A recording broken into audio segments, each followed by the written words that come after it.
തിരുവനന്തപുരം കഠിനംകുളത്ത് യുവതിയെ കുത്തേറ്റു മരിച്ച നിലയിൽ കണ്ടെത്തി. വെഞ്ഞാറമൂട് സ്വദേശി ആതിരയാണ് കഴുത്തിന് കുത്തേറ്റ നിലയിൽ മരിച്ച നിലയിൽ കണ്ടെത്തിയത്. രാവിലെ 11 മണിയോടെ ക്ഷേത്രത്തിൽ പൂജയ്ക്ക് ശേഷം തിരികെ എത്തിയ ഭർത്താവ് രാജീവാണ് ആതിരയെ മരിച്ച നിലയിൽ കണ്ടത്. രാവിലെ ആതിരയെ വീടിന് പുറത്ത് കണ്ടതായി നാട്ടുകാർ പറയുന്നു. രാവിലെ 11 മണിയോടെ ക്ഷേത്രത്തിലെ പൂജാരിയായ ഭർത്താവ് രാജീവ് തിരികെ വീട്ടിൽ എത്തിയപ്പോഴാണ് ഭാര്യ ആതിരയെ കഴുത്തിൽ കുത്തേറ്റ് മരിച്ച നിലയിൽ മുറിക്കുള്ളിൽ കണ്ടത്. രാജീവ് സമീപത്തുള്ള തയ്യൽക്കടയിലെത്തി വിവരം അറിയിച്ചു. ഇവരാണ് മരണവിവരം പോലീസിനെ അറിയിച്ചത്.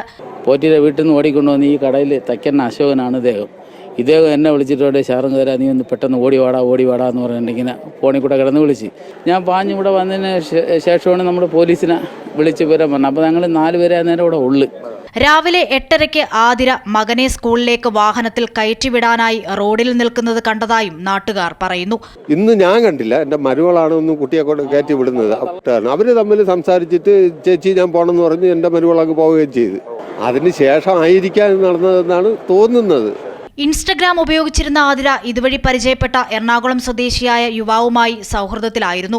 ഇതേ യുവാവിൽ നിന്നും തനിക്ക് ഭീഷണിയുള്ളതായി ആതിര ഭർത്താവിനോട് പറഞ്ഞിരുന്നു.